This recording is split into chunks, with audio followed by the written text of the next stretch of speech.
Hi. I guess as you probably can see, I'm not in Chicago at the moment. I was lucky enough to be able to escape Chicago and head out to California this week for a seminar I'm delivering for a customer in the Bay Area. But back to the point of this video, what I wanted to share with you, in this past week in the first module, all of you at various times talked about the importance in our discussions of feedback and the need to receive it and to seek it and to inspire it from your people to get feedback as a leader to really connect better with your people, and the importance of developing self-awareness and more self-awareness as a leader through that feedback. So I thought I'd take a couple minutes on a couple of maybe simple rules of thumb that I use around making sure that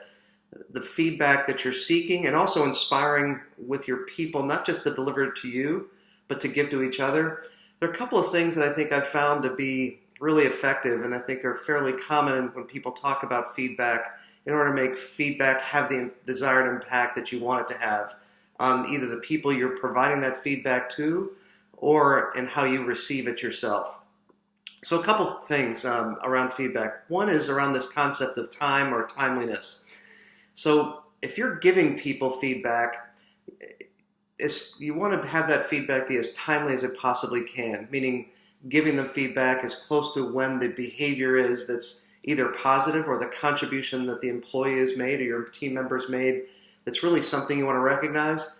The sooner you do that to when the actual behavior or results or performance happen, the more impactful that employee is going to feel about it, right? I don't know if you've ever had a situation where someone maybe months or even as much as a year later, when you did something that maybe was really great and contribution you made to the business, but chose to recognize or talk to you about that many months later. While it's appreciated, it has a lot less impact than when someone is much more timely about thanking you for that kind of contribution, or even if it's constructive feedback where they want to see you change a behavior that had some negative impact on the business. It feels a little bit less important, or it certainly has you question the leader a little bit about their intentions if it's delivered far after when the behavior was something that really needed to change, but they chose to talk to you at it much longer than, much further away in terms of time as to when it really happened, which really, again, causes a follower to really think,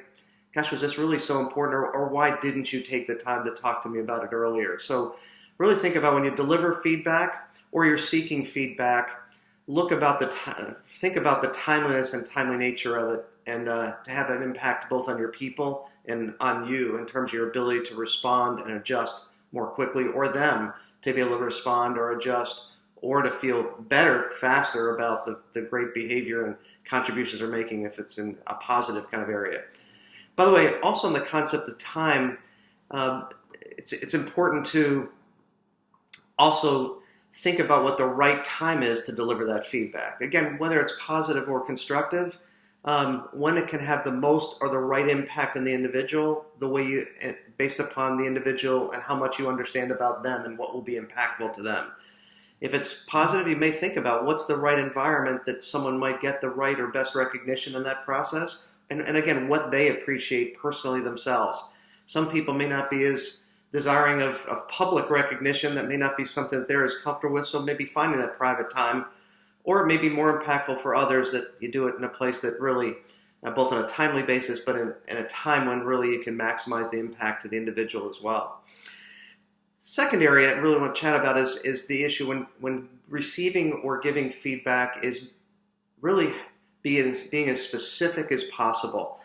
and keeping the discussion around whether it's positive or constructive feedback, keeping it very specific to what you really want the person to understand about the positive behavior or positive performance, or specifically when it's a behavior or performance or something that's happening that is not meeting expectations, to be very clear about it.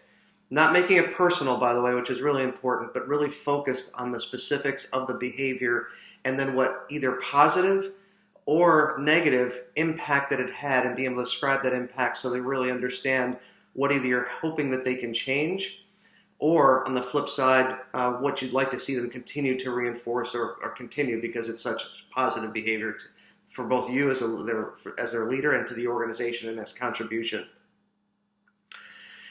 couple other things here also is, again, as I mentioned, try not avoid making it personal. It really is about the behavior, either trying to enhance if it's a positive one or one that you want them to begin to change. So stay away from appearing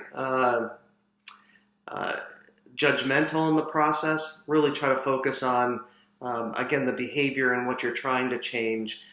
or the behavior you want to continue to enhance and continue to see from them because it makes such a positive contribution.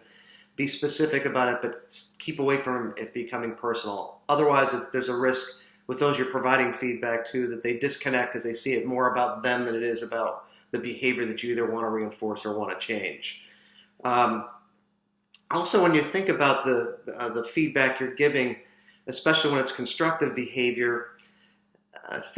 focus on the things that really for them can be changed, things that can be impacted and changed. And try to narrow the discussion to a point where it's not about 10 things you're giving them feedback on, but it's about something very specific that enables them to kind of clearly, you and them, to have a very clear discussion about that issue or that thing or that behavior that you're describing very specifically, as opposed to having it move into various other topics, which makes it difficult to follow and understand and receive from a followership perspective. So, like I said, just a couple of key points, but timeliness, being specific, avoiding making it personal, right? Being authentic about it, and really focusing on the things that can be changed. And again,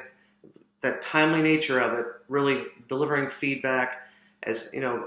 both at the right time and when it really can help you to change going forward or reinforce going forward the positive behavior. The sooner you do that, the better the chances are as a leader that you create the kind of change or continue to inspire the kind of behavior you're looking for going forward. On the personal side, as you think about receiving feedback from others, I want to share with you one other thought. There's a great book by a guy by the name of Marshall Goldsmith. He's one of the most world-renowned executive coaches that has coached some of the many top executives for many Fortune 100 corporations across the world and throughout the United States. He talks about the importance of feedback to a leader. In fact, he doesn't even like to call it feedback. He likes to call it feed forward. In a book that's called What Got You Here Won't Get You There, where he talks a lot about this concept of feed forward, he calls it feed forward because at the end of the day, what you really want as a leader is to understand and get as much feedback as you possibly can. But in this case, he wants to call it feed forward because it's about what you'll do with that feedback going forward. You can't really change history, but you can be reflective and think about what it is, that feedback, and inspire feedback that you receive, and then use it so you really can either enhance the positive feedback you're getting and continue to deliver on that expectation of your people, or on the flip side, really think forward and reflect on what you need to change in order to have the right kind of impact on the organization and have the right kind of impact on engaging your people that you're looking for as well. So really think about, instead of looking at it as it's in the rearview mirror, important, by the way, to reflect, but also to think about it, as Marshall would say, is think about it as feed forward and inspire as much of it as you possibly can within your teams and for you as you gather feedback as frequently as you can, so that you really can make moving forward be different and in a way that you really can respond to your people both in a positive fashion and in a constructive fashion that makes the difference that you and they are looking for.